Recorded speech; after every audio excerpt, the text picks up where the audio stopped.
একটি নির্দিষ্ট বিষয়ের উপর সারগর্ভ আলোচনা পেশ করবেন প্রখ্যাত আলেমে দ্বীন, বিশিষ্ট ইসলামী চিন্তাবিদ ও শিক্ষাবিদ, এত অঞ্চলের সকলের সুপরিচিত বক্তা, আন্তর্জাতিক খ্যাতি সম্পন্ন মুফাসসিরে কুরআন হযরতুল আল্লাম জনাব আলহাজ মাওলানা কামরুল ইসলাম সাইদ আনসারী সাহেব ঢাকা। হযরতুল আল্লাম জনাব আলহাজ মাওলানা কামরুল ইসলাম সাইদ আনসারী সাহেব ঢাকা। আমি মুহতারাম হুজুরকে ওনার সারগর্ভ আলোচনা পেশ করার জন্য মাহফিল ইন্তেজামিয়া কমিটির পক্ষ থেকে বিনয়ের সাথে অনুরোধ করছি। السلام عليكم ورحمة الله وبركاته. وعليكم السلام. سبحان الله. عليم صدري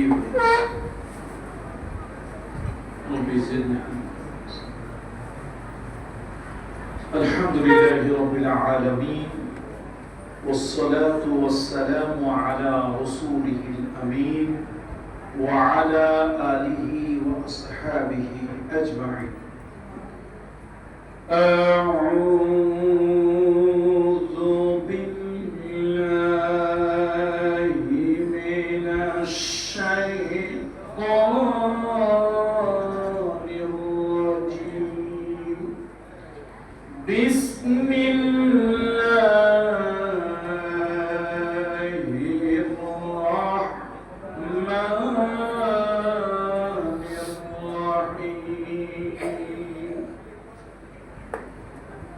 كنتم خير أمة أخرجت للناس تأمرون بالمعروف وتنهون عن المنكر وتؤمنون بالله ولو آمن أهل الكتاب لكان خيرا لهم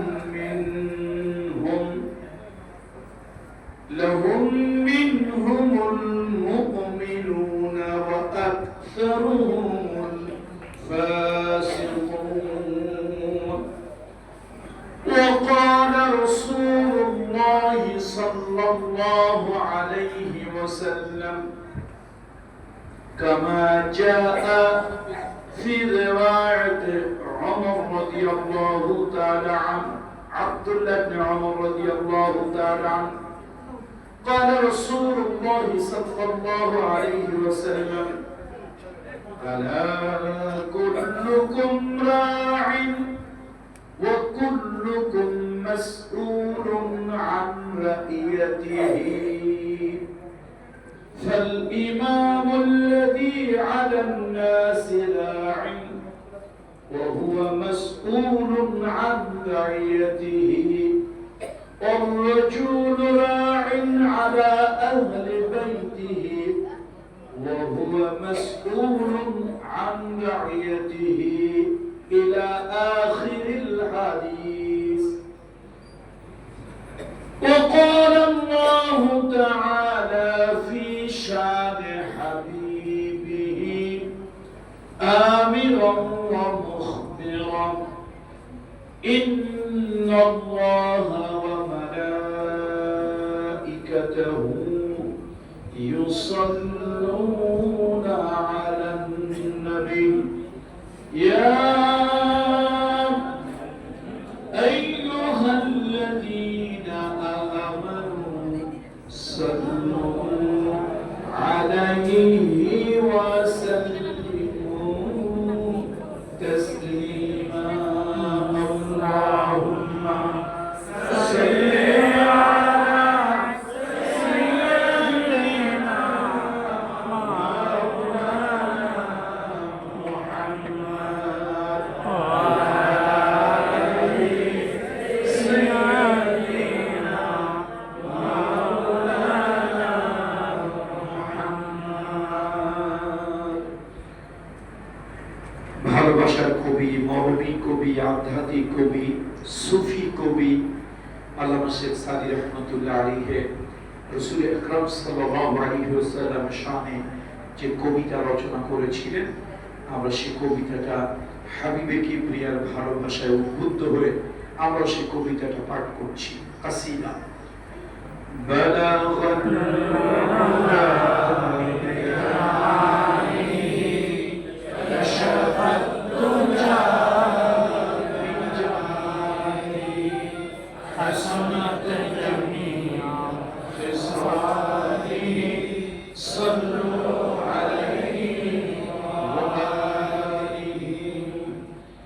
ये तेरी मेराज थी कि तुम लौहा कलम तक पहुंचा, और मेरी मेराज हो कि मैं तेरे कदम तक पहुंचा। बलगत औला बिकमाली फशरत तुझा बिजमाली, हसनत जमी खिसाली सल्लल्लाहु अलैहि मुझसे कुछ मिले या न मिले, मोहम्मद मिले यानी वो शई जिसे अल्लाह मिले। बलगल औला बिकमाली फशरत तुझा बिजमाली, हसनत जमी खिसालिही सल्लल्लाहु अलैहि वआलिही। अल्हम्दुलिल्लाह।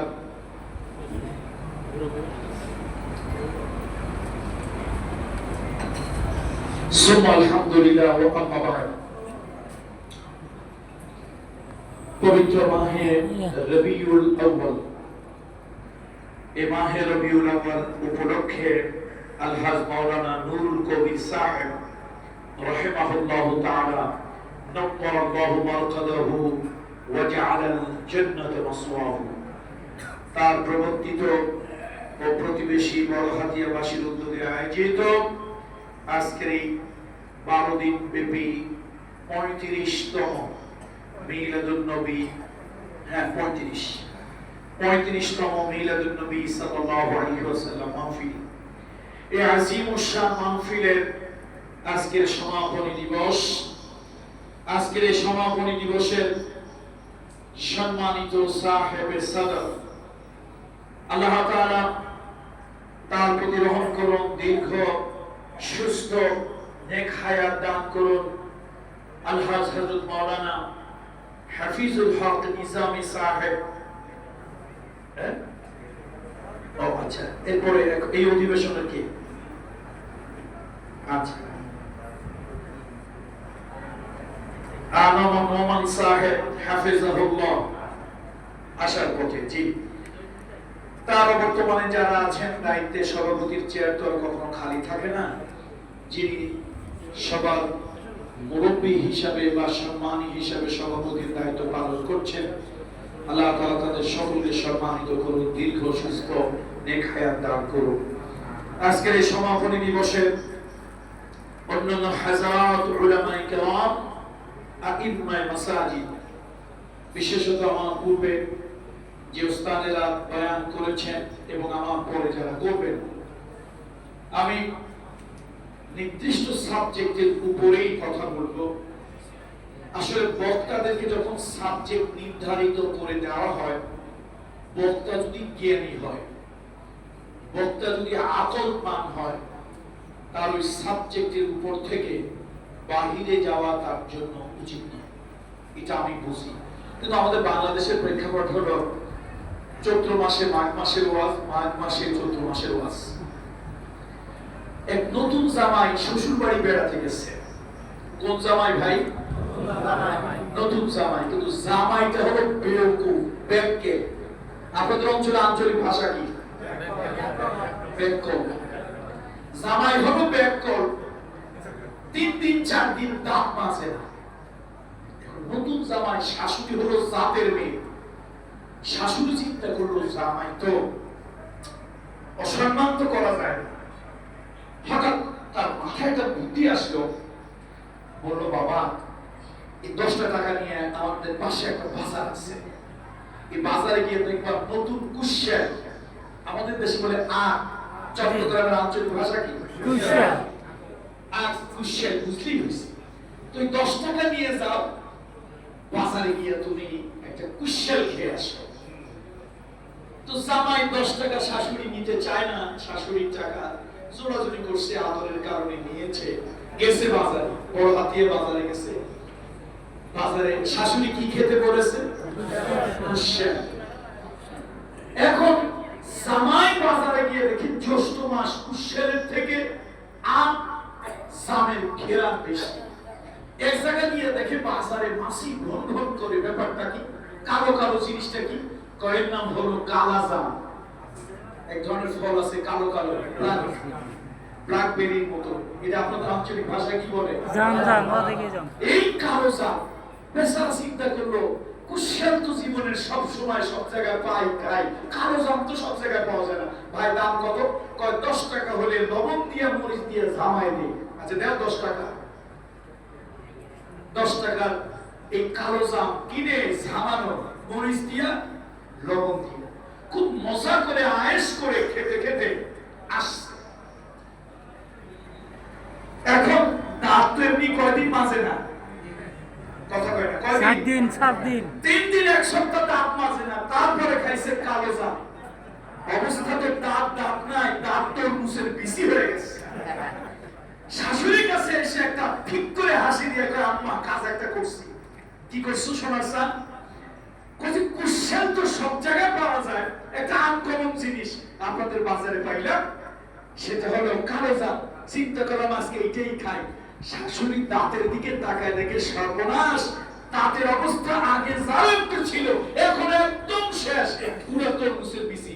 মেজাজ আর শাশুড়ি ধরে রাখতে পারলো না, বললো বিয়ের ছেলে, সেই দাঁতের ময়লা ছাড়াইতে চাইছিলাম, সেই দাঁতের ময়লা তুই আরো জড়াই নিয়ে আসছিস। দাঁতের ময়লা কি করতে চাইছিল? দাঁতের ময়লা ছাড়ানো। আসলে কুশিয়াল খাইতে বলছে কেন ভাই? এখন জামাইরে তো বলা যায় না জামাই তুমি মেসক করে আসো, দাঁত মাজো, এটা নতুন জামাই বলা যায়, নতুন শ্বশুর বাড়ি আসছে। আর জামাই তো বোকা, বোঝে না কিছু। ঠিক একটা চালাকি, কুশিয়াল খাইলে জামাই দাঁত অটোমেটিক পরিষ্কার হয়ে যাবে, কিন্তু জামাই তো এমন বেকুব, দাঁত তো পরিষ্কার হয় না, উল্টা কি হয়েছে আরো বেশি ময়লা লাগাস। তো ভাই আমি কিন্তু ওরকম বেকুব জামাই না, সাবজেক্ট যা দিয়েছেন তার উপরেই কথা হবে, এর বাইরে নয়। সাবজেক্ট যা দেওয়া হয়েছে এটার উপরই কথা হবে, এর বাইরে নয়। রাসূলুল্লাহ সাল্লাল্লাহু আলাইহি ওয়াসাল্লামের হাদিস শরীফের ভিতরে অত্যন্ত উল্লেখযোগ্য একটা হাদিস, একখানা হাদিস, সে হাদিসের উপরই আমি মূলত আজকের এই আলোচনাটা রাখতে চাচ্ছি। মিশকাতুল মাসাবির ভিতরে হাদিসখানা এসেছে। রাসূল সাল্লাল্লাহু আলাইহি ওয়াসাল্লাম বলেছেন, আল্লাহর হাবিব সাল্লাল্লাহু আলাইহি ওয়াসাল্লাম যে হাদিসখানা, এটা আমাদের সমাজ জীবনের জন্য, আমি এই সাবজেক্টটা হাদিসটা কে নির্ধারণ করেছে আমি জানি না, আমি তাকে হৃদয় থেকে ধন্যবাদ দিতে চাই।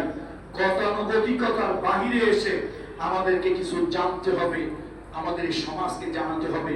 আমি হৃদয় থেকে উষ্ণ অভিনন্দন এবং শ্রদ্ধা জ্ঞাপন করছি ওই ব্যক্তির উপরে আমার জন্য যিনি হাদিসখানা নির্ধারণ করেছেন আলোচ্য বিষয় হিসেবে। এটা মিশকাতুল মাসাবি, মিশকাত শরীফের কিতাবুল ইমারা ওয়াল কাদা। এটা রাষ্ট্র পরিচালনা এবং বিচার ব্যবস্থা যে অধ্যায়, এই অধ্যায়ের ভিতরে এই হাদিসখানা আছে। আল্লাহ রাসূল সাল্লাল্লাহু আলাইহি ওয়াসাল্লাম বিশ্বনবী যা বলেছেন সেগুলির হাদিস হিসাবে সাহাবীরা রেকর্ড করে রেখেছেন।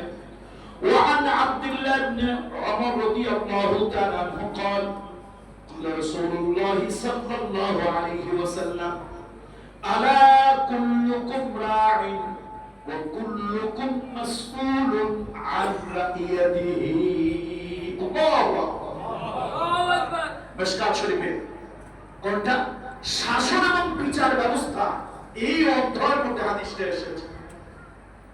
জগৎ বিখ্যাত সাহাবী আব্দুল্লাহ ইবনে ওমর, ওনার থেকে হাদিস খানা বর্ণিত। রাসূল সাল্লাল্লাহু আলাইহি ওয়াসাল্লাম বলেছেন, জেনে রাখো, সতর্ক হও, সাবধান, বি কেয়ারফুল, অ্যাটেনশন।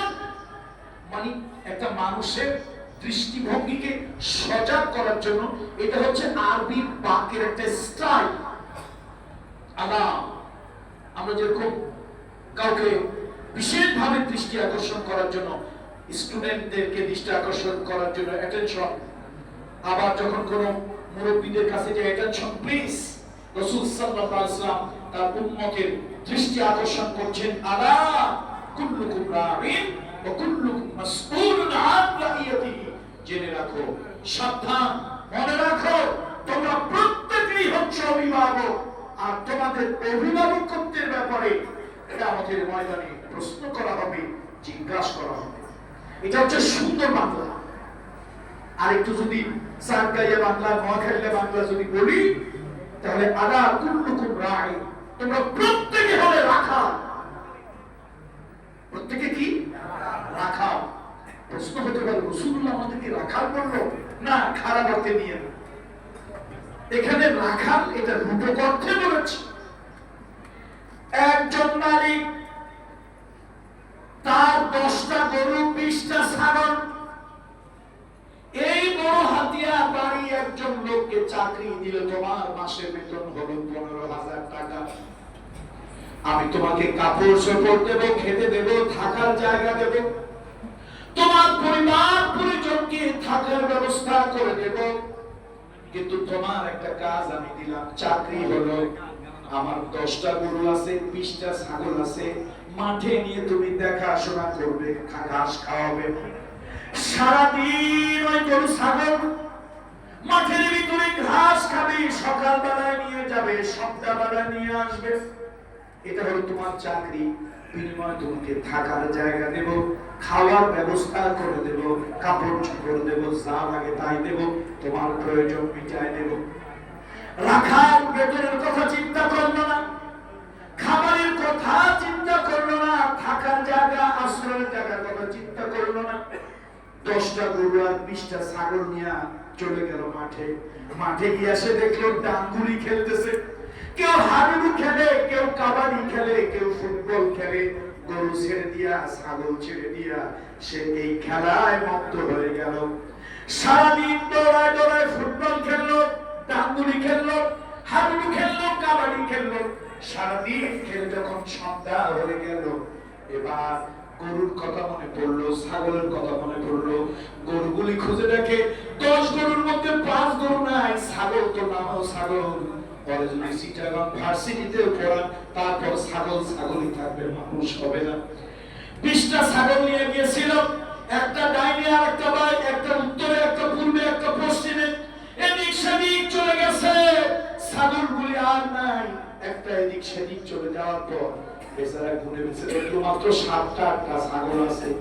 এই যে 10টা গরুর 5টা, 20টা ছাগলের 8টা 10টা ছাগল নিয়ে সন্ধ্যাবেলায় যখন বাড়ি ফিরে এলো, মালিক বড় রাগ হলো, মালিক বড় অসন্তুষ্ট হলো, আর বললো, আমি তো তোমারে বেতন দিয়েছি, থাকার জায়গা, খাবারের ব্যবস্থা, আমি তোমার জীবন যাপনের সব দায়িত্ব নিয়েছি, আমি তোমাকে দায়িত্ব দিয়েছিলাম সকাল থেকে সন্ধ্যা পর্যন্ত মাটির ভিতরে ছাগল আর গরুগুলি চড়াবে, ঘাস খাওয়াইয়া, পেট ভরাইয়া আবার তোমার গোয়ালে ফিরায় নিয়ে আসবে। কিন্তু তুমি তোমার দায়িত্ব যথাযথ পালন করতে পারো না। আমি তোমার চাকরি রাখবো না। তোমার মতো রাখা যদি চাকরিতে রাখি, তাহলে আমার গরু ছাগল থাকবে না। তুমি আমার ছাগল 20টা পূরণ করে দাও, গরু 10টা পূরণ করে দাও, এরপর তোমার চাকরি থেকে বরখাস্ত করলাম, তুমি চলে যাও। একজন রাখালের দায়িত্ব হলো দেখশন করা, দেখভাল করা।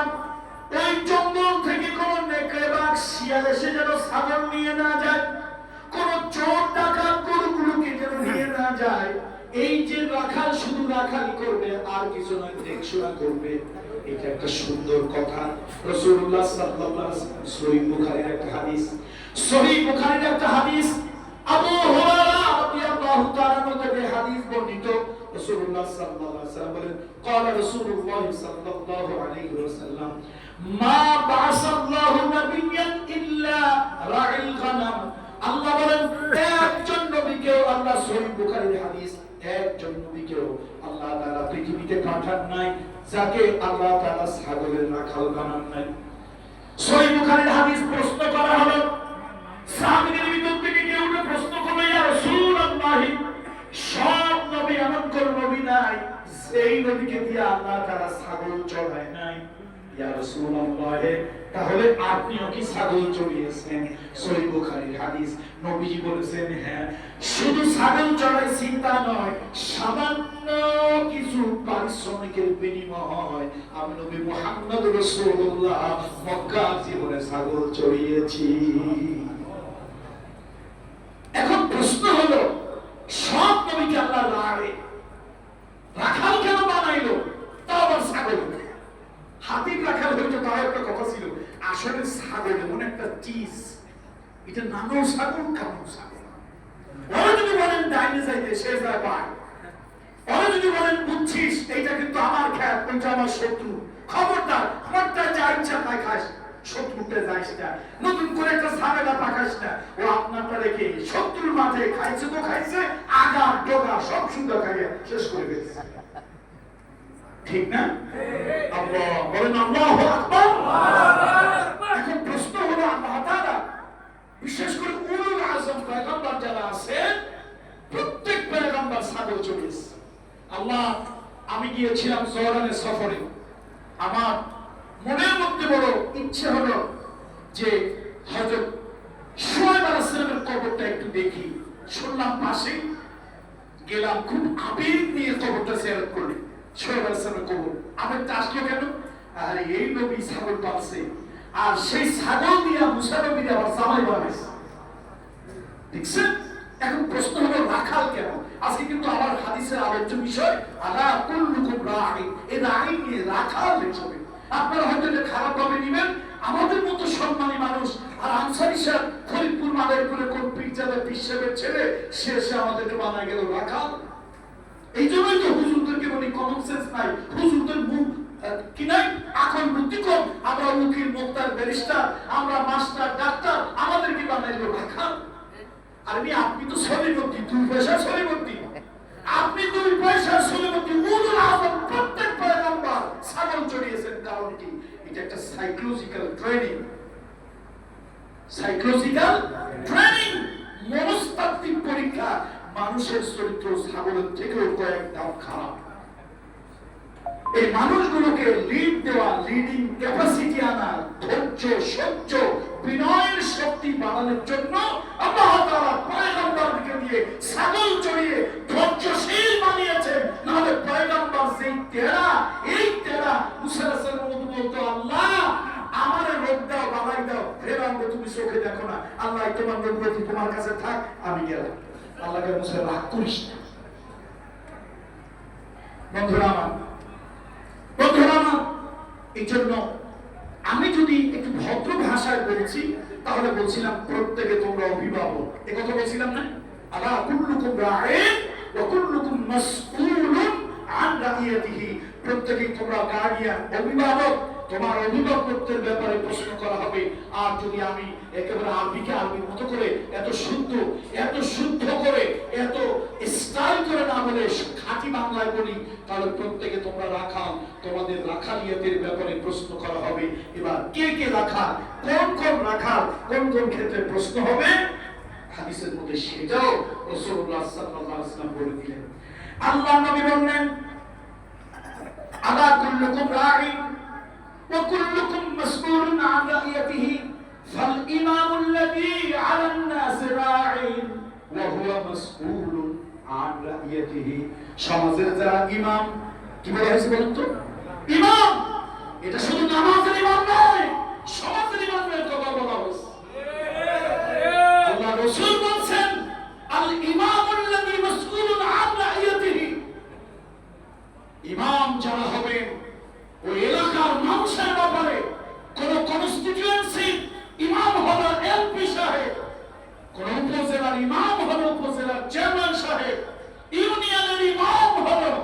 সে ইউনিয়নের চেয়ারম্যান সাহেব, একটা দেশের ইমাম হলো প্রধানমন্ত্রী অথবা প্রেসিডেন্ট, প্রত্যেকের ব্যাপারে এটা আমার কোনো বক্তব্য নয়। হাদিস এত সহজ ভাষার হাদিস বোধহয় খুব কমই আছে। আল্লাহু আকবার, একদম পানির মতো সহজ।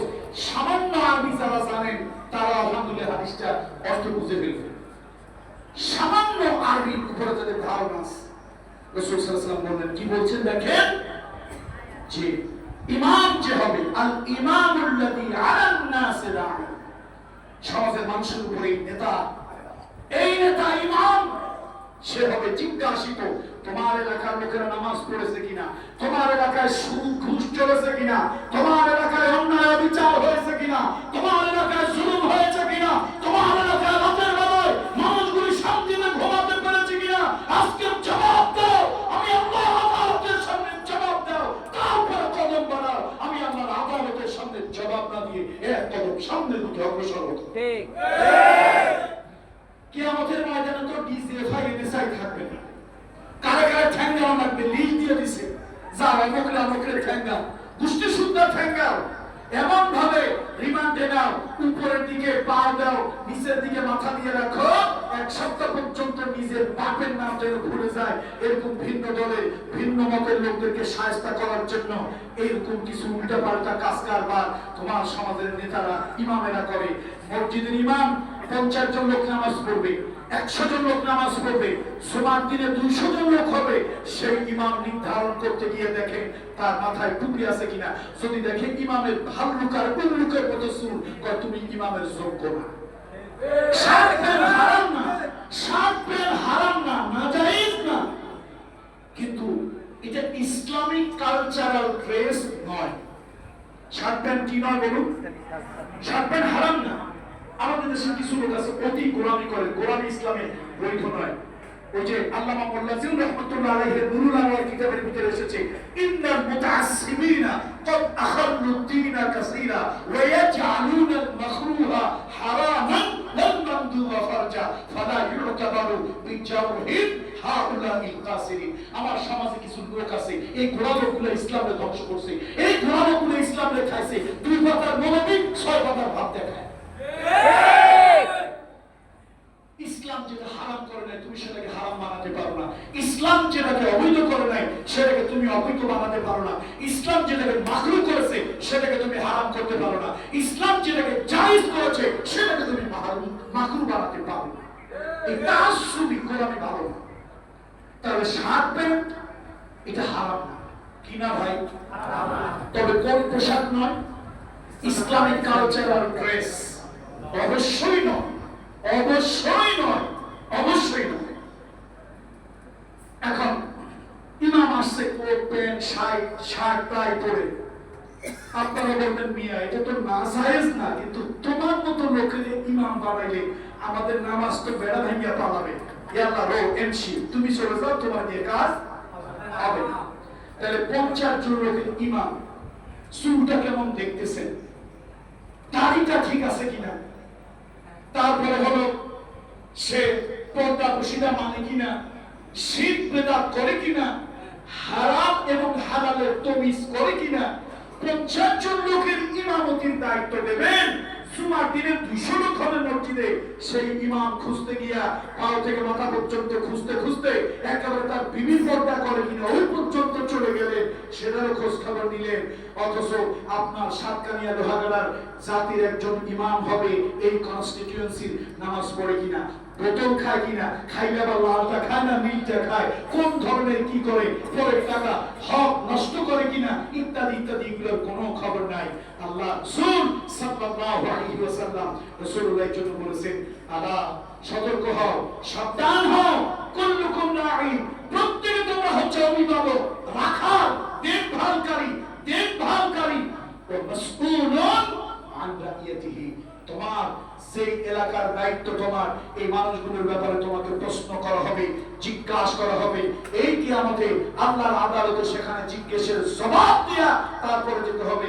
ওখানে কোনো ডিজিএফআই কাজ হবে না, আমার দলের লিডার, আমার দলের ক্যাডার, এগুলোতে কোনো কাজ হবে না। তাহলে প্রত্যেকে প্রশ্নের মুখোমুখি হতে হবে, ইমাম হবে, প্রশ্নের প্রশ্নের মুখোমুখি, সে হবে তার অধীনস্থ মানুষগুলোর ব্যাপার।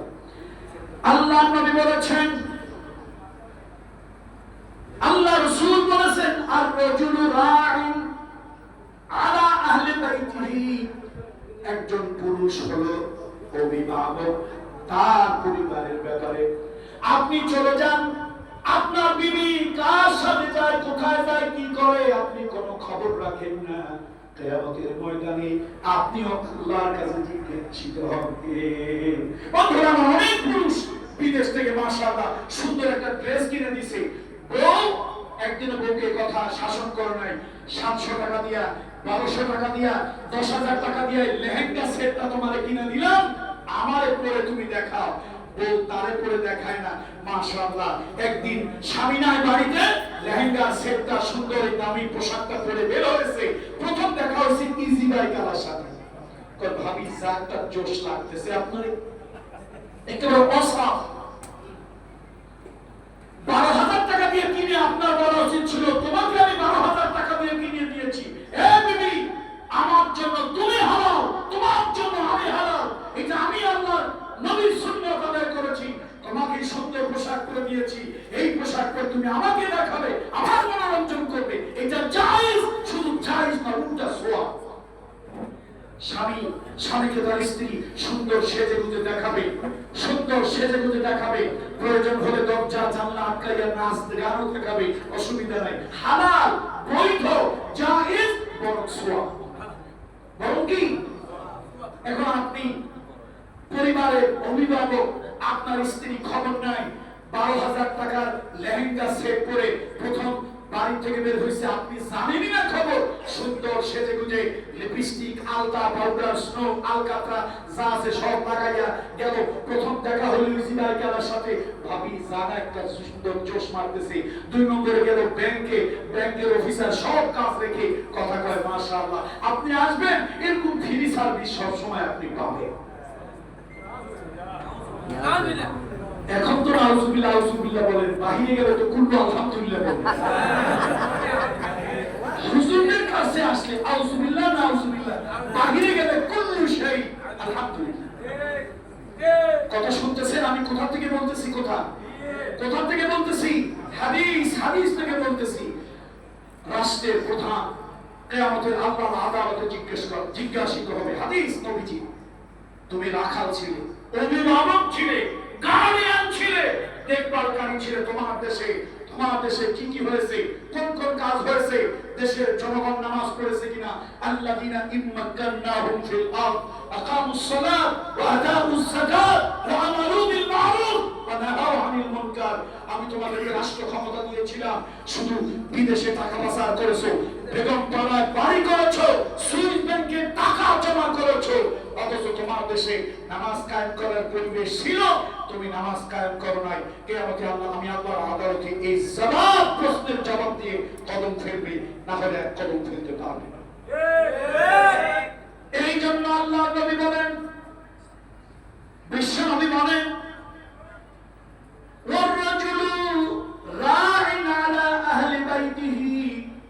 পরিবারের যিনি পুরুষ আছেন, তিনি আল্লাহর কাছে প্রশ্নের মুখোমুখি হবেন তার পরিবার সম্পর্কে, আহলে বাইত সম্পর্কে।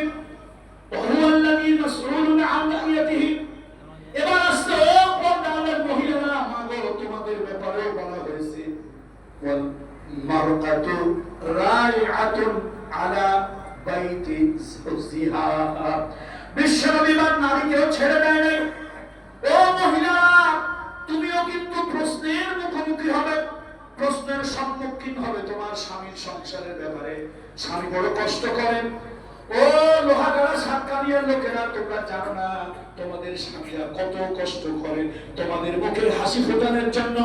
আল্লাহ কামরুল ইসলাম সাইদকে পৃথিবীর বিভিন্ন দেশে নেয়, আমি যাই গিয়ে দেখি এই সাতকানিয়া লোহাগাড়ার মানুষ পৃথিবীর বিভিন্ন জায়গায় আছে, কষ্ট করে, পরিশ্রম করে, আল্লাহ তাআলা তাদেরকে ভালো অবস্থানে রেখেছে। বলেন আলহামদুলিল্লাহ। তোমার স্বামী তোমার জন্য গায়ে খেটে কষ্ট করে টাকা পাঠায়, স্বামী তার নিজের অ্যাকাউন্টেও টাকা দেয় না, তোমার জন্য তোমার অ্যাকাউন্টে টাকা পাঠালো, ওই টাকা দিয়ে তুমি পরকিয়া করো, অন্যের সঙ্গে কথা বলো, অন্যের সঙ্গে ভাব জমাও।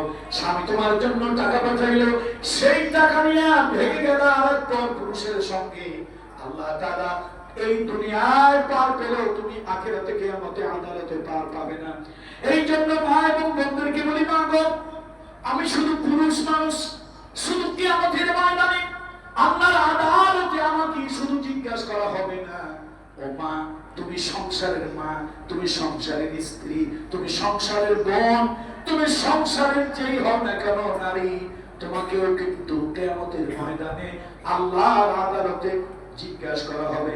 তোমার স্বামীর সংসারে কি কি খেয়ানত তুমি করেছো, এই খেয়ানতের ব্যাপারে আল্লাহর আদালতে জিজ্ঞাসা করা হবে। এই জন্য মহিলাও কিন্তু মাপ পাবে না। আল্লাহ রাসূল সাল্লাল্লাহু আলাইহি ওয়াসাল্লাম, এই জন্য রাসূলুল্লাহ সাল্লাল্লাহু আলাইহি ওয়াসাল্লাম বলেছেন, আল মারআতু রাইআতুন আলা বাইতি যাওজিহা, স্বামীর সংসারের ব্যাপারে তিনি প্রশ্ন হবেন। ও মা, টাকা যদি তুমি এদিক সেদিক করো, স্বামীর সংসারের টাকা স্বামীর অনুমতি ছাড়া বাবার বাড়ি দেওয়া যাবে না, ভাইকে দেওয়া যাবে না, এমনকি স্বামীর বিনা ইজাজতে দান সাদকা পর্যন্ত করা যাবে না। স্বামী যদি তোমাকে মোহর দেয়, দেন মোহর দিয়েছে 2 লক্ষ টাকা, ওই দেন মোহর তুমি ব্যবসায় লাগাও, এটা তোমার জন্য হালাল। 2 কোটি টাকা হয়েছে তোমার জন্য, এই 2 কোটি টাকা তুমি যা ইচ্ছা তা করো, কিন্তু স্বামীর 10টা টাকাও সকল উলামায়ে কেরাম ফকি যারা আছেন, ইসলামী শরীয়তের বিভিন্ন মানহাজের ফকি যারা আছেন, তারা বলছেন স্বামী যদি নারাজ হয়, মত হয়, তাহলে স্বামীর অজান্তে স্ত্রী দান সাদকা পর্যন্ত করতে পারবে না। স্বামীর যদি নিষেধ থাকে, স্বামীর হুকুমের বাইরে বাবার বাড়ি যেতে পারবে না, বাবার বাড়ি টাকা পাঠাতে পারবে না, পর পুরুষের সাথে পরকীয়া করতে পারবে না, অন্য পুরুষের সাথে সম্পর্ক রাখতে পারবে না। কেন? কিয়ামতের ময়দানে, আমি বলি নাই, রহমতের নবী মুহাম্মদ রাসূলুল্লাহ বলতেছে, কিয়ামতের ময়দানে এই মহিলা তার স্বামীর বাড়ি, স্বামীর ঘর, এই ব্যাপারেও তাকে আল্লাহর আদালতে প্রশ্নের মুখোমুখি হতে হবে। এবার আসেন মা বাপ। মা বাপের ব্যাপারে আল্লাহ তাআলা বলেছেন, মা বাপ তার সন্তানের ব্যাপারে প্রশ্নের মুখোমুখি হবে। ও মা বাপ, সন্তান জন্ম দেয়, সন্তান তো কুকুরেও জন্ম দেয়, বিড়ালেও জন্ম দেয়। বিড়ালে সন্তান জন্ম দিয়ে কয়দিন লালন পালন করে তারপর ছেড়ে দেয়। আমার কথা রাগ করবেন না, আমি আপনাদের হাতে পায়ে ধরে অন্যায় বিনয় করে বলে রাগ করবেন না। একটা কুকুর 4টা 5টা বাচ্চা জন্ম দেয়। কুকুর বাচ্চা জন্ম দেওয়ার পরও কিছুদিন খোঁজ খবর রাখে। আমরা মানুষ, আমরা কুকুর বিড়াল নই, ফেরেশতার থেকে সম্মানী জাতি, আমরা হইলাম মানুষ। এই মানুষগুলি সন্তান জন্ম দিয়া কোথায় ছেড়ে দেয় কোনো খবর নাই। খবর যদি তুমি না রাখতে পারো, এই সন্তান কেন তুমি জন্ম দিলে, কিয়ামতের ময়দানে জবাবদিহি করতে হবে। সন্তান আড্ডায় চলে গেছে, তাসের আড্ডায়, সুরার আড্ডায়, মদের আড্ডায়, বাবা ইয়াবার আড্ডায় চলে গিয়েছে। সন্তান জন্ম আপনাকে কে দিতে বলেছে? অধিকাংশ সন্তানগুলো নষ্ট হয়, বাবা মা সময় দিতে পারে না। আরে বাবা মা সন্তানের সব থেকে বড় বন্ধু। ছেলেকে ডেকে বলতে হবে, তোমার বন্ধু দরকার, আসো আমার সাথে ফ্রেন্ডশিপ করো, আমি তোমার বন্ধু। মেয়েকে বলতে হবে, তোমার বন্ধু দরকার, আমি তোমার বন্ধু, আসো। ছেলেমেয়ের সাথে বন্ধুত্ব করে। আজকে ইসলামের রীতিনীতি নাই। সন্তান হয়েছে, ছেড়ে দিয়েছে, আর সন্তান হওয়ার আগেই তো বউ যে গর্ভবতী হয়েছে, উনি দেখার আগে 10 জন দেখে ফেলছে। আমাদের দাদি নানি তাদের বাচ্চা কাচ্চা কি হয় নাই? তো না হইলে আমরা কেমনে আসলাম পৃথিবীতে? বাপ কেমনে হইলো, চাচা মামা কেমনে হইলো, দাদা নানা তাদের বাচ্চা কাচ্চা হয়েছে, আমাদের দাদি নানিদেরও হয়েছে।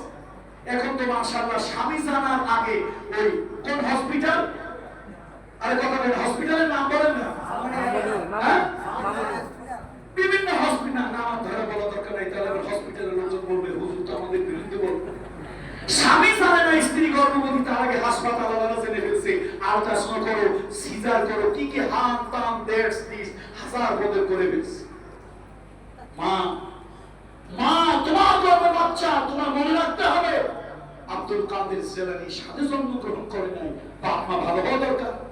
আব্দুল কাদের জিলানীর আব্বার নাম হলো আবু সালেহ জঙ্গি মুসা, অথবা আবু সালেহ মুসা জঙ্গি দোস্ত, জিবাবি হোক ইলান নামক প্রদেশ, সেখানে তিনি জন্মগ্রহণ করেছিল। বাপ কেমন মা কেমন, একটা মাঠের ভিতর দিয়ে, মাঠ না কি বলেন, যে ক্ষেত খামার কি বলেন আপনারা, মাঠ, ফিল্ড, এর মধ্যে দিয়ে হাঁটতেছিলেন। ছোট্ট একটা ক্যানাল অর্থাৎ পানি ড্রেন, এখান দিয়ে ফল ভেসে আসতেছে, স্রেফ ফল। দেখলো ফল, কোথা থেকে আসলো? ফলগুলো হাতে নিল, নাড়াচাড়া করতেছে, কি সুন্দর লোভনীয়, নাড়াচাড়া করতে করতে ফল খেয়ে ফেলছে। এটা বলে স্লিপ অফ মাইন্ড, মনের অজান্তে। খাওয়ার পরে মনে হয়েছে আরে আমি তো হাতে ফল নিয়ে নাড়াচাড়া করছি না, ফলগুলো তো খেয়ে ফেলছি। কোথা থেকে ফল আসলো, কার ফল, কোথায় যাচ্ছিল, আমি যে কিছুই খোঁজ খবর নিলাম না, পাইলাম আর খাইলাম। হঠাৎ তার মনের মধ্যে অনুশোচনা বোধ, তার মনের মধ্যে জন্মগ্রহণ করলো। চিন্তা করলো, আল্লাহ, এই ফল যদি কোনো ব্যক্তির হয়, তা আমি যদি না ছাড়ে, কি আমাদের মধ্যে তো আসামি কাজ করে দাঁড়ান লাগবে। ভালো করে শোনেন কথা, বাপ মারা ভালো করে শোনেন। তারপরে চিন্তা করো, যেদিক থেকে পানি আসতেছে স্রেফ ফল ওদিক থেকে আসছে। হাঁটতেছে হাঁটতেছে, কিছু দূর যাওয়ার পর দেখলো কিছু বাগানের গাছের ডালা পানির উপরে, খালের উপরে, যেখান দিয়ে পানি বয়ে যাচ্ছে ড্রেনের মতো, ওটার উপরে আছে। এই ফলই তো আমি খাইছি না। তাড়াতাড়ি বাগানের মধ্যে ঢুকছে, দেখে একটা লোক, শুভ্র সমুজ্জ্বল চেহারা, নামাজি একটা লোক, হাত পায়ে জড়ায় ধরলো, হুজুর আপনার ফল গাছের থেকে বিদ্যুৎচ্যুত হয়ে বোতা থেকে খসে পানিতে পড়ছে, ভাসতে ভাসতে আমার গ্রামে গেছে। আমি পাইয়া উঠাইয়া নাড়াচাড়া করে কোন ফাঁকে খাইয়ে ফেলছি, ঠিক নাই। এখন তো আমার মনে পড়ছে, ফল কি আপনি দাবি ছেড়ে ছাড়ছেন না দাবি রেখে ছাড়ছেন? ফল কি কারো জন্য ফাটাইছেন না প্রাকৃতিক ভাবে ন্যাচারালি চলে গেছে? এখন আমি তো চিন্তায় পড়ে গেছি, এই ফলের দাবি যদি কি আমাদের ময়দানে হয় তো আমি করবো কি? আরে ভাই, তুমি পা ছাড়ো, আমি বাগানের মালিক না, বাগানের মালিক না আমি হলাম এই বাগানের কেয়ারটেকার, দেখাশোনা করি। তবে বাগানের মালিক একজন মস্ত বড় ভালো মানুষ, আল্লাহওয়ালা বুজুর্গ ব্যক্তি। 40 বছর আমি এই বাগানে চাকরি করি। কত মানুষ, কত পশু পাখি ফল খেলো, কারো কাছে উনি দাবি রাখেন না, মানুষ ভালো করে, কারো কাছে রাখে নাই, সেটা ভিন্ন কথা। আমি তো দাবি রাখতে চাই না, দাবি রাখতে চাই না। তো কি করতে চান? মাপ চাইতে চাই। লোক কাছে ওই জমি মালিক দৌড়ে গেছে, সালাম দিয়া চড়াই ধরছে, হুজুর আমি তো একটা ভুল করে ফেলছি, মারাত্মক ভুল। আপনার বাগানের ফল ডাল থেকে, বোগাম থেকে বিদ্যুৎচ্যুত হয়ে জমিনে পড়ছিল, পানি স্রোতের মধ্যে, ক্যানালের মধ্যে পড়ছে, ভেসে ভেসে ওদিকে গেছে, আমি তো না বুঝে খেয়ে ফেলছি। এখন আমার কি হবে? আল্লাহর রাস্তে আমার একটু মাফ করে দেন। কে আমাদের ময়দানে যদি এই দাবি করেন তো আমি দেবো কোথা থেকে? তখন তো আমার কাছে টাকা পয়সা, ডলার, রিয়াল, দিনার, দিরহাম কিছুই থাকবে না। লোকটা আপাত মস্ত, মাথা থেকে পা পর্যন্ত ভালো করে 3বার 4বার দেখছে। দেখার পরে সবকিছু দেখে কি যেন চিন্তা করে বললো, দেখো তুমি তো একটা মারাত্মক অপরাধ করে ফেলছো, মারাত্মক অপরাধ।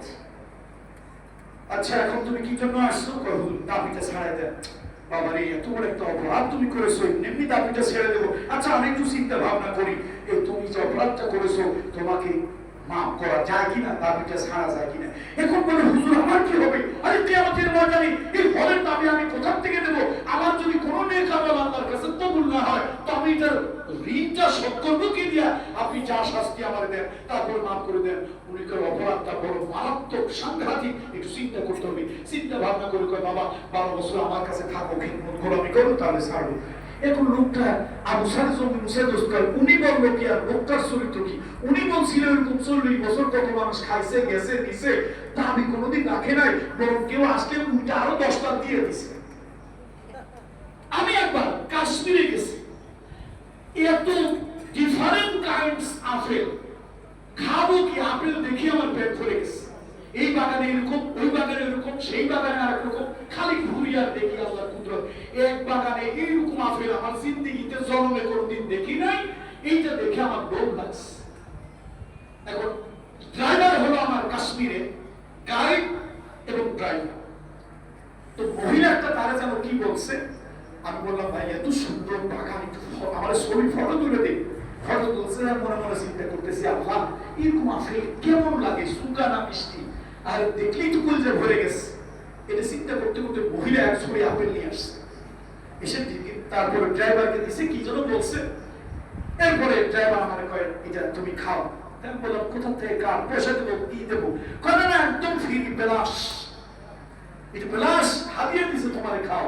আর মনে মনে চিন্তা করলাম মান জাদ্দা ওয়াজাদ। আর আমি যেটা খাইতে চাইলাম বুঝলো কেমনি? যে এরকম লোভনীয় ফল লোকের আসলে যখন টাকায় ওরা বসে এই জন্য ফল তোমাকে দিয়েছে। আমার জিজ্ঞেস করছে লোকটাকে, উনি বলছে বাংলাদেশ থেকে এক শায়েখ আসছে, এটা সেটা হাম কাম দ্যাটস এন্ড দিস। লোক মহিলা মনে করছে তো বরকতের জন্য তো দেওয়া দরকার, দিছে। আমিও মাশাআল্লাহ এটাই মনে মনে আমার কাছে চাইতেছিলাম, হারাম ভাবে হলো না, হালাল ভাবেই খাইয়া ফেললাম। তো জিনিসের প্রতি লোভ মানুষের হয়, কত মানুষ লোভ করে, উনি উল্টা আরো 10টা টাকা দিয়ে দেয়। আর আবু সালের সঙ্গে মুসা দোস্ত নিজের থেকে মাফ চাইতে আসছে, 3বার 4বার লক্ষ্য করে বলছে বাবা অপরাধ সাংঘাতিক, মাফ করা যায় না।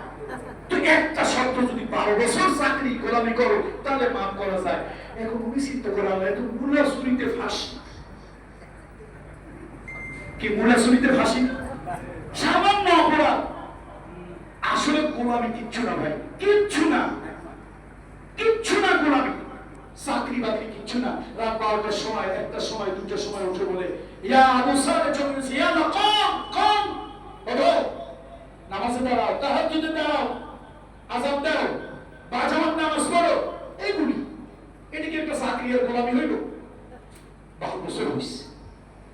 আবু সালেহ সঙ্গে মুসা দোস্ত কয় হুজুর এই এখন ফলের দাবিটা ছাড়াই দেন, তারপরে আল্লাহ রাস্তায় আমাদের দাবিটা ছাড়াই দিলে কিয়ামতের দিন আমি অন্তত আমল টামল যা করছি আল্লাহ কবুল করে কিনা তার তো ঠিক নাই, অন্তত কারো ঋণ রইলাম না। হুজুর কয় আমি যে তোমার মাফ করবো তা তো করি নাই।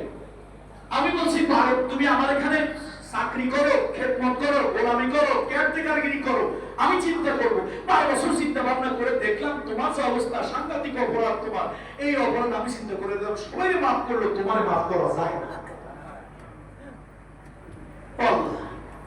কি করতে হবে? আমার ঘরে একটা মেয়ে আছে, লোকে বলে প্রতিবন্ধী, বিশেষ চাহিদা সম্পন্ন।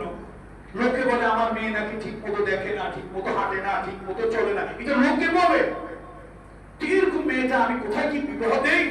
চিন্তা করলাম এই মেয়েটা যদি তোমার কাছে গসায় দিতে পারি, তুমি যদি দায়িত্ব নাও তাহলে মাপটা করা যায়, না হলে বাবু তুমি তোমার মতে যাও। আমি চিন্তা করে দেখছি আমার এই ফলের দাবি তুমি আর সবার জন্য ছাড়লো, তোমার জন্য ছাড়লো না। আমার এটা যা বিনিময় কিয়ামতের ময়দানে দিবা। শেষে কাম দেওয়ার পর হুজুর আল্লাহর রাস্তায় এই কাজটা করিয়েন না। দুনিয়ার আদালত সহজ, আল্লাহর আদালত কঠিন, সেই আদালতে আমার বিচার হবে। আমি দেব কোথা থেকে? জানো মেয়ে আমি বিয়ে করতে রাজি হই না। আচ্ছা এখন বিয়ে করতে রাজি হয়েছে কি ঢাক ঢোল শাখা সিঁদুর সবকিছু লাগবে নাকি? আরে মুসলমান তোমাদের কপাল পড়ছে হলুদ বরণ, এই বরণ, সেই বরণ, ছাগল বরণ, গরু বরণ, বরণের আর মুসলমানের কোনো অভাব নাই। মুসলমানের বিয়ের জন্য দিনদারি আগে, ইজাবার কবুল, বাস দ্যাটস এনাফ। গাছিয়া আছে, ইজাবার কবুল হয়েছে, বিয়ে হয়ে গেছে। বাবা তার কন্যারে শপথ করে দিয়েছে, ইজাব কবুল হয়েছে। এবার যা ওই রুমের মধ্যে তোমার স্ত্রী, রুমের মধ্যে ঢুকে একটা চিৎকার দিয়ে বের হয়েছে, আবু সালেহ এসে, মানে ব্যাপার কি, খবর কি? তো হুজুর আগে তো একটা ছোট্ট ভুল করছি, সেই জন্য 12 বছর গোলামি, প্রতিবন্ধী মেয়ে বিয়ে করা। এবার তো শরীয়তের খেলাফ করছি, না জানি আমার ফাঁসি হবে। কি করছো? কয়েক বেগানা মহিলার ঘরের মধ্যে ঢুকে গেছিলাম। আল্লাহর চোখের পানি ছেড়ে দিয়ে কয় বেগানা নয়, তোমার জন্য হালাল, এগানা নয়, বেগানা নয়, এগানা মহিলা তোমার জন্য হালাল, তোমার স্ত্রী। তাহলে এত সুন্দর, কি সুন্দর কথা, কি সুন্দর চোখ। বলে আমি আসলে তো আমার মেয়ে অন্ধের কথা বলি নাই, লোকে বলেছে আমার মেয়ে শরীয়তের গণ্ডির বাহিরে দেখে না, শরীয়তের গণ্ডির বাহিরে কোনো কিছু শোনে না। এই পাও দুইটা দিয়া শরীয়তের গণ্ডির বাহিরে আমার মেয়ে সাবালিক হওয়ার আগে আর পরে কোথাও যায়। তুমি যেদিন আমার কাছে ফলের দাবি চাইতে আসলে, আমি মনে মনে ভাবলাম আমার জিন্দেগির এই ফল আমি তো নিয়ত করে ছেড়ে দিয়েছি, পশু পাখি সব টাকা যা খায় খায়, আল্লাহ আমাকে দিয়েছেন, এর বিনিময়ে আমার রুজি রুটি দিয়ে আমার পেট চলে, সংসার চলে। আর আল্লাহর বান্দারা এমনকি পশু পাখি যদি খায় আমার সওয়াব হবে, গুনাহ হবে না। জিন্দেগিতে কেউ আমার কাছে আসলো না, আপনার বাগানের দুটা ফল খাইছি, মাফ করে দেন। তুমি আমার কাছে কোথা থেকে আসছে, ফল কেমনে গেছে তা জানি না। আমার কাছে যখন ক্ষমা চাওয়ার জন্য আসলে আমি তোমার আপাত মস্তক দেখলাম বারবার বড় সন্ধিচ্ছু দৃষ্টি নিয়ে বারবার দেখলাম। আমার কাছে মনে হইল দুনিয়ার মানুষ থেকে তুমি একটু এক্সেপশনাল, ব্যতিক্রম ধর্মী। আমার কাছে মনে হলো আমারও তো একটা ব্যতিক্রম ধর্মী মেয়ে আছে, কার হাতে নেই। তোমার পরীক্ষা করার জন্য কোরআনের নামে 12 বছর রাখলাম, সুন্নতের শরীয়তের তালিম দিলাম। এই পরীক্ষায় তুমি পাস করলে আমার মনে হলো আমার মেয়ের জন্য এরকম একটা ছেলে উপযুক্ত। কিয়ামতের ময়দানে আল্লাহর আদালতে যদি ধরা পড়ে যায় এই একটা নসবের কারণে আল্লাহর আদালতে যেন মাপ পেয়ে যায়, এই জন্য আমার কন্যাকে বিবাহের শর্ত দিয়া আমি তোমাকে ফলের বিচারাতে চেয়েছিলাম। আমার অন্য কোনো উদ্দেশ্য, খারাপ কোনো উদ্দেশ্য নয়। যাও তোমার জন্য হালাল স্ত্রী উপভোগ করো, ঘর সংসার করো। এই হলো স্ত্রী উম্মুল খায়রিন ফাতিমা। পিতা হলো আবু সালেহ জঙ্গি মুসার দোস্ত। কারো হক মারেন নাই, কারো হক নষ্ট করেন নাই, কোন হকুল ইবাদ, কোন পাপের কারণে আল্লাহর আদালতে গিয়ে দাঁড়াতে হয় এই চিন্তা তার মধ্যে ভয় সৃষ্টি করে দিয়েছে। এমন হলো বাপ মা। এমন যদি হয় বাপ মা, ওই বাবা মার ঘরে কেমন সন্তান হওয়া উচিত। আল্লাহ তাআলা এক এমন সন্তান নিয়ামত দিলেন উম্মতের জন্য, মুহিউদ্দিন আব্দুল কাদের জিলানী। আল্লাহু আকবার। এজন্য বাবা মা তোমরা প্রশ্নের মুখোমুখি হবে। সন্তান শুধু জন্ম দিও না, বিড়ালে জন্ম দেয়, কুকুরে জন্ম দেয়, গরু ছাগলে জন্ম দেয়। সন্তান শুধু জন্ম দেওয়াই কাজ না। আজকে সন্তান গর্ভে আসছে, মায়ের পেটের কাপড় নাই। ছোটবেলা পড়ছিলাম আলিফ খালি পায়ের উপর এক নোক্তা, তার উপর 2 নোক্তা, লাম খালি, মিম খালি, নুনের উপর এক নোক্তা। এখন মহিলাদের পেট খালি, বুক খালি, মাথা খালি, মাথার উপরে কপালের উপরে এক নোক্তা। এই নারী দিয়ে আপনি বাইজিৎ গোস্বামী আশা কেমনে করেন আপনি আশা? মাগো, কথা আমার নয়, কথা বিশ্বনবী রাসূল আকরাম সাল্লাল্লাহু আলাইহি ওয়াসাল্লাম বলেছেন, এই নারী তার স্বামীর ঘরের ব্যাপারে প্রশ্ন মুখোমুখি হবে এবং বাবা মা প্রশ্নের মুখোমুখি হবে তার সন্তান সম্পর্কে। নবীজির সুন্নাত বিবাহ হবে হালাল পদ্ধতিতে, ইজাব কবুলের মাধ্যমে। নারীকে মোহর দিতে হবে। আজকে উল্টা মোহর ছেলেদের দিতে হয়, পালসার মোটরসাইকেল ছাড়া বিয়ে হয় না। দেখাইছে 17,93,993 টাকা লেখা আছে, 5 টাকাও দেয় নাই দেন মোহর। উল্টা আরো বিদেশ যাওয়ার ভিসা আর চলার জন্য মোটরসাইকেল দাবি করেছে। এটা হালাল না হারাম? তারপরে মেয়ের বাড়িতে 200-500 বরযাত্রী খাওয়ানো, এটা কোন কিতাবে পাইলেন? কোন জায়গায় পাইছেন? রাসূলের সুন্নাত, ইসলামের বিধান হলো ছেলের বাড়িতে অনুষ্ঠান হবে, মেয়ের গার্জিয়ান সহ দাওয়াত দেবে, আমাদের বাড়িতে ওলিমা হবে, বৌভাত হবে, সেখানে আপনারা আসবেন। আর আপনি মেয়ের বাপের ঘাড়ের উপরে, গলার উপরে পাড়া দিয়ে বললেন 400 বরযাত্রী না হলে আমার প্রেস্টিজ ফুটবলের মতো পাঞ্চার হয়ে যাবে। এ বাবা মা, কি দায়িত্ব সন্তান? বাবা মা প্রথম দায়িত্ব হলো গর্ভে থাকতে, এই সন্তান গর্ভে থাকতে কোরআন তেলাওয়াত করবে।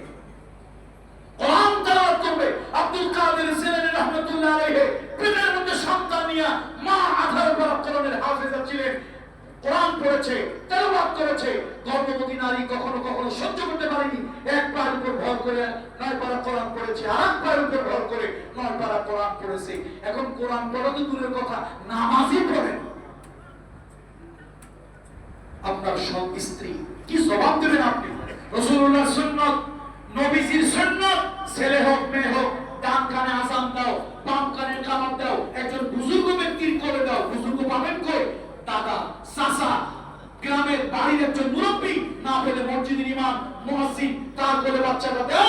ওই বাচ্চাকে কোলে নিয়ে তিনি একটু মধু অথবা একটু খেজুর চিবায়া দেখ। একজন বুজুর্গ আল্লাহ পেলে তো ভালো। আর ডান কানে আযান দেখ, বাম কানে কামাত দেখ। আযান গেছে কোথায়, একামত গেছে কোথায়, কোনো খবর নাই। বাচ্চা সিজারের দরকার নাই।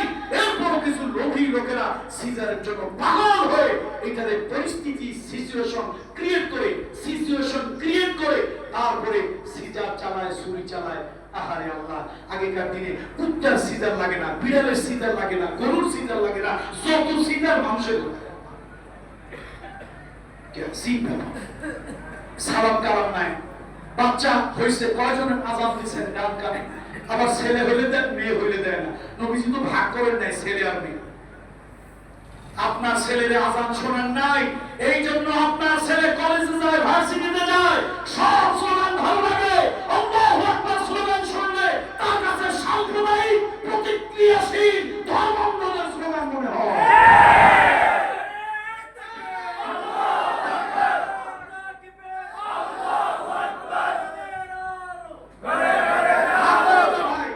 আমি পীরের ছেলে,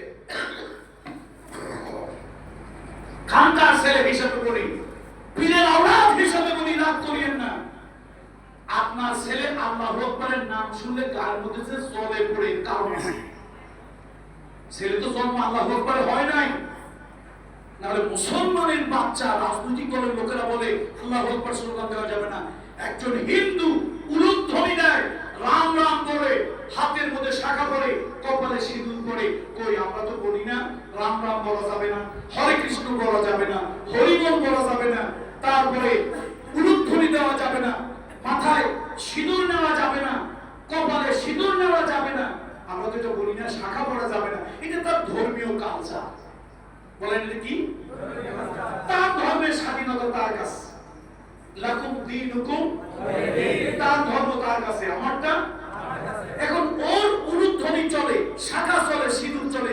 মুসলমানের বাচ্চা নারায়ে তাকবীর স্লোগান দিয়েছে, নেতাদেরকে বলে এই ছোটবানি করে চলবে না, চুপ করো। আর তোর মতো নেতাকে স্ত্রী তো 3 তালাক দেয়, তোর মতো নেতারে 13 তালাকের বাইন দেওয়া দরকার। তোর 13 তালাক দিলাম, 13 তালাক দিলাম। সেই দলে থেকে আল্লাহু আকবার বলা যাবে না, এরকম দল আমি চাই না। তালাক দিলাম, রাজি আছেন আপনারা? কয় তালাক? কয় তালাক? 13 তালাকের বাইন। তার কারণ আমার অস্তিত্ব শুরু হয়েছে আমার জন্মের পরে। ডান কানে আযান ছিল আল্লাহু আকবার, বাম কানে ইকামত ছিল আল্লাহু আকবার। আমার মসজিদ থেকে আযান হয়েছে, মুয়াজ্জিন আযান দিয়েছে আল্লাহু আকবার, ইমাম সাহেব তাকবীরে তাহরিমা বলেছেন আল্লাহু আকবার। আল্লাহু আকবার আমার অস্তিত্বের সাথে মিশে আছে। আল্লাহ আল্লাহু আকবার আমার রক্তের সাথে মিশে আছে। আল্লাহু আকবার আমার ঈমান এবং আকীদার সাথে মিশে আছে। জোরে বলেন ঠিক কিনা? আল্লাহু আকবার আমার কিসের সাথে মিশে আছে? আপনারা বলেন আল্লাহু আকবার কোন দলীয় স্লোগান? ওই যে পুলিশের এক অফিসার ছিল, কি প্রদীপ কুমার সরকার নাকি, না না ওই যে মতিঝিলে ছিল, মতিঝিলে বিপ্লব কুমার সরকার। এই জানোয়ারটা একদিন বলছে, শোনেন আমরা শুধু খানকার পীর না, শুধু চোখ বন্ধ করে হালুয়া রুটি খাই না। এই কুমার, এই বিপ্লব কুমার যখন নারায়ে তাকবীর স্লোগানকে জামাত ইসলামের স্লোগান বলেছে এবং সেইটা নিয়ে তুচ্ছ-তাচ্ছিল্য করেছে, জীবনের ভয় উপেক্ষা করে প্রতিবাদ করেছিলাম সোশ্যাল মিডিয়ায়। বিপ্লব কুমার, তোর ধর্মের কাজ তুই জানিস, খবরদার আরেকজনের ধর্মে হাত লাগাবি না। নারায়ে তাকবীর কোন দলীয় স্লোগান নয়, এটা আমার ঈমানের স্লোগান, এটা আমার অস্তিত্বের স্লোগান, এটা আমার আরশের স্লোগান।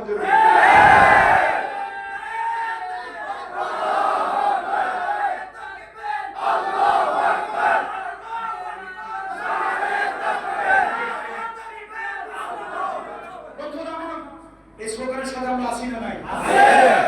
দল আপনার আমার আলাদা হতে পারে, আপনি জামাত ইসলাম, আমি হেফাজত ইসলাম, দল আমার ভিন্ন, কিন্তু স্লোগান আমার এক। স্লোগান আমার কয়? আপনি বাইতুল শরীফের মুরিদ, আমি গারাঙ্গিয়ার মুরিদ। স্লোগান আমার কয়? আল্লাহু আকবার। কোন আপত্তি আছে? আছে?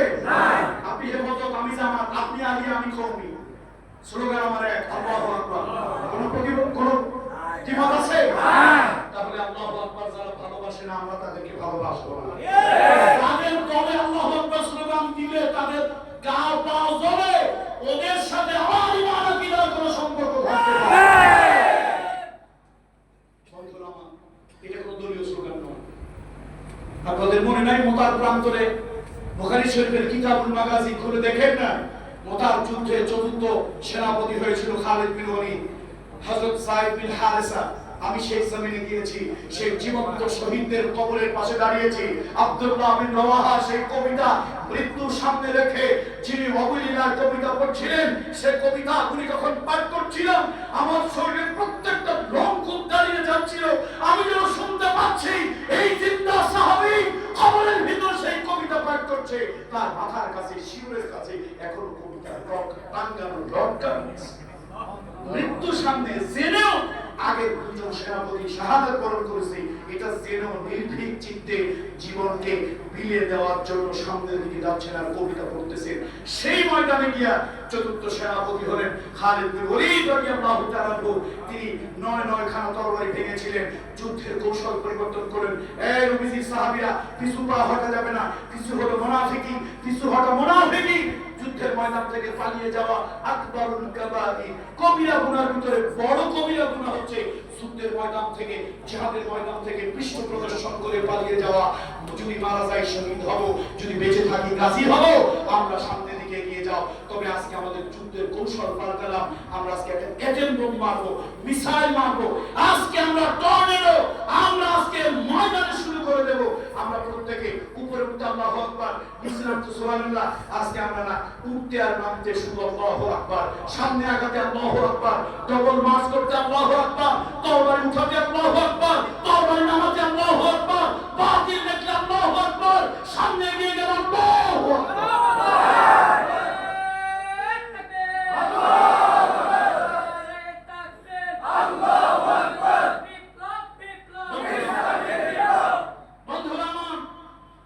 বলতেছিলাম বাবা মার দায়িত্ব, বাবা মাও রাখাল, এই সন্তান তুমিও কিন্তু রাখাল, তুমিও প্রশ্নের মুখোমুখি হবে। তোমার বাবা মাকে তুমি খিদমত করেছো কিনা, সেবা করেছো কিনা। ফালা তাকুল লাহুমা উফিন, ফালা তাকুল লাহুমা উফিন ওয়ালা তানহারহুমা ওয়া কুল লাহুমা কাওলান কারীমা। আল্লাহ রাসূল সাল্লাল্লাহু আলাইহি ওয়াসাল্লাম বলেছেন, মান আরাদা ওয়ালিদাইহি ফাকাদ আরাদা আল্লাহ ওয়া মান আসখাতা ওয়ালিদাইহি ফাকাদ আসখাতা আল্লাহ। যে সন্তান মা বাবার সন্তুষ্টি অর্জন করলো, সে আল্লাহর সন্তুষ্টি অর্জন করলো। মরহুম শহীদ আল্লামা দেলওয়ার হোসেন সাইদি রাহমাতুল্লাহ আলাইহি, আল্লাহর ওই কথাটা হৃদয়ের মধ্যে বারবার বেজে ওঠে। তুমি হাজার পীরের মুরিদ হইলে, পীরকে বছরে লাউ কদু কুমড়া খাওয়াইলে, কিন্তু ঘরের মা আর বাপকে কবর দিলে না, তোমার এই খাওয়ানো আল্লাহর কাছে কোনো কাজে আসবে না। সুতরাং বন্ধুরা আমার, যে হাদিস খানা আপনাদের সামনে আজকে আমার আলোচ্য বিষয় যে হাদিস খানা দেওয়া হয়েছে, ওই হাদিসের উপরে আমি কথা বলছিলাম। সেটা হলো রাসূলুল্লাহ সাল্লাল্লাহু আলাইহি ওয়াসাল্লাম বলেছেন, কোরআন শরীফের সূরা আল ইমরানে এসেছে, কুনতুম খায়রা উম্মাতি উখরিজাত লিন-নাস তা'মুরুনা বিল মা'রুফি ওয়া তানহাউনা আনিল মুনকার। আল্লাহ তাআলা আমাদেরকে এমন একটা উম্মত বানিয়েছেন, সত্যের পক্ষে কথা বলবো, ন্যায়ের পক্ষে কথা বলবো। আমরা ভালো কাজে আদেশ দেব, অসৎ কাজে বাধা প্রদান করব। সেই উম্মতের জন্য রাসূলুল্লাহ সাল্লাল্লাহু আলাইহি ওয়াসাল্লাম হাদিস, আব্দুল্লাহ ইবনে উমর রাদিয়াল্লাহু তাআলা থেকে হাদিস খানা বর্ণিত। রাসূলুল্লাহ সাল্লাল্লাহু আলাইহি ওয়াসাল্লাম বলেছেন, আলা কুল্লুকুম রাঈন, শুনে রাখো, সাবধান, সতর্ক হও, তোমরা প্রত্যেকে হলো অভিভাবক। তোমার অভিভাবকত্বে যা আছে তার ব্যাপারে কিয়ামতে আল্লাহর আদালতে তুমি প্রশ্নের মুখোমুখি হবে। আর যদি একেবারে স্বাভাবিক অনুবাদ করি, স্বাভাবিক ট্রান্সলেশন যদি করি, নবী বলেছেন তোমরা হলে রাখাল, তোমার রাখালিয়াতের ব্যাপারে তোমাকে প্রশ্ন করা হবে। যেমন কি উদাহরণ দিয়েছিলাম, আমারে চাকরি দিয়েছে রাখাল হিসাবে, 15,000 টাকা বেতন, থাকা খাওয়া ফ্রি, কাপড় চোপড় ফ্রি। মালিক আমাকে 10টা গরু দিল, 5টা গরু দিল, 10টা গরু দিল, 20টা ছাগল দিল, আর বলল যাও এই পাহাড়ের পাদদেশে, এই পাহাড়ের বড় হাতিয়ার পাহাড়ের পাদদেশে ছাগল আর গরুগুলি চালাও, সারাদিন ঘাস খাওয়াইয়া সন্ধ্যাবেলায় ছাগল গরুগুলি আবার যথাযথভাবে ফিরাইয়া গোয়ালে আনবে। এটা হলো আমার চাকরি। আমি যদি হাডুডু খেলায়, আমি যদি কাবাডি খেলায়, ডাঙ্গুলি খেলায়, ফুটবল খেলায় রত হয়ে গিয়ে ওইটার মধ্যে পড়ে গিয়ে, ওই নিশায় পড়ে গিয়ে গরুর কথা ছাগলের কথা ভুলে গেলাম, আমি যে রাখালগিরি করার জন্য এই জায়গায় মাঠে আসছি সেটা আমি ভুলে গেলাম। আমার গরু ছাগল যদি হারিয়ে যায়, মালিক তো আমার বাসস্থান থেকে উচ্ছেদ করবে, কাপড় চোপড় বন্ধ করে দেবে, বেতন বন্ধ করে দেবে, এমনকি মালিক নারাজ হলে আমার চাকরিটা পর্যন্ত থাকবে না। ও দুনিয়ার রাখালেরা, আরশের মালিক আল্লাহ তোমার এই চাকরি দিয়েছে, জমিন হওয়ার পর এই জমিন আল্লাহর হুকুম চালু করতে হবে। তুমি কাল মাসের হুকুম নিয়ে ব্যস্ত, তুমি লেনিনের হুকুম নিয়ে ব্যস্ত, তুমি মাউসুমের হুকুম নিয়ে ব্যস্ত, তুমি দার্শনিকের দর্শন নিয়ে ব্যস্ত। যে মহান রব তোমার এই জমিন চালানোর জন্য আইন ও কানুন দিল, ওইটা তুমি ভুলে গেলে। এই জন্য আলা কুল্লুকুম রাঈন ওয়া কুল্লুকুম মাসউলুন আন রাইয়াতিহি, তোমার প্রত্যেকের ব্যাপারে জিজ্ঞাসা করা হবে। তুমি কালো, তোমারে কালো জিজ্ঞেস করা হবে, তুমি ধলা, তোমাকে ধলা জিজ্ঞেস করা হবে, তুমি ধনী, তোমাকে ধনীর মতো জিজ্ঞেস করা হবে, তুমি গরিব, তোমাকে গরিবের মতো জিজ্ঞেস করা হবে, তুমি প্রধানমন্ত্রী, তোমার প্রধানমন্ত্রীর মতো জিজ্ঞেস করা হবে, তুমি চৌকিদার দফাদার, তোমাকে চৌকিদার দফাদারের মতো জিজ্ঞেস করা হবে। এই জন্য আসুন